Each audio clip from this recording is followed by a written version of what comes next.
నమస్తే. రేపు సంకష్టహర చతుర్దశి. అయితే రేపు నేను ద్వితీయ పూజ చేయాలి. ప్రథమ పూజ లాస్ట్ మంత్ చేశాను. ఆ ప్రథమ పూజ చేసేటప్పుడు నాకు ఒక మర్చిపోలేని ఇన్సిడెంట్ జరిగింది. అది ఇక్కడ షేర్ చేసుకుంటాను. So, last month Sankashtahara Chaturthi morning నుండి ఉపవాసం ఉండి, ఈవినింగ్ పూజకి రెడీ చేసుకుంటున్నాను. మా పైన ఫ్లాట్స్‌లో ఉండే వాళ్ళ బాబు ఫస్ట్ బర్త్‌డే. సో, నన్ను ఆ ఈవెంట్‌కి ఇన్వైట్ చేశారు. సో, నాకు ఇంకా టెన్షన్ స్టార్ట్ అయింది. ఎందుకంటే ఆ ఈవెంట్ మిస్ అవ్వకూడదు. ఎట్ ద సేమ్ టైమ్ పూజ కూడా ఫినిష్ చేసుకోవాలి. ఎందుకంటే అది నా మొదటి పూజ. అయితే సరే ఏదైనా కానీ అనేసి ఆ ఈవెంట్‌కి వెళ్ళాను.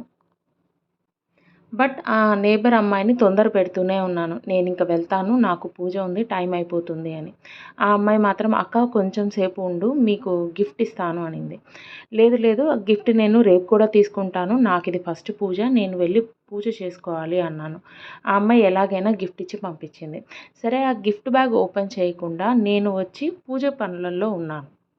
అప్పుడు కరెక్ట్‌గా మా పక్కన నేబర్ అమ్మాయి వచ్చి, "అక్క ఆ బ్యాగ్ ఓపెన్ చేసి చూసారా?" అని అడిగింది. ఎందుకంటే తనకు తెలుసు నేను పూజ చేస్తున్నాను అని.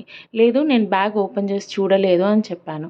అయితే నన్ను ఓపెన్ చేయమని చెప్పగా బ్యాగ్ ఓపెన్ చేసి చూస్తే నాకు గణేష విగ్రహం బ్రాస్‌లో ఉన్నింది. సో, ఆ గణేషాన్ని అలా చూడగానే నాకు చాలా షాక్ అయ్యాను. ఈవెన్ నా హ్యాండ్స్ కూడా షివర్ అయిపోయింది. ఆ రోజంతా నాకు నిద్ర పట్టలేదు. సో, ఆ గణేషాన్ని పెట్టుకొని నేను ఆ రోజు పూజ కంప్లీట్ చేసుకున్నాను. ఇప్పుడు మీరు చూస్తున్న గణేష ఆ గణేషానే. సో, రేపు సంకష్టహర చతుర్థి. సో, ఎవ్వరికైనా ఎన్ని ప్రాబ్లమ్స్ ఉన్నా ఐదర్ హెల్త్, వెల్త్ ఎనీథింగ్ ఓం గం గణేశాయ నమః అని చెప్పుకోండి.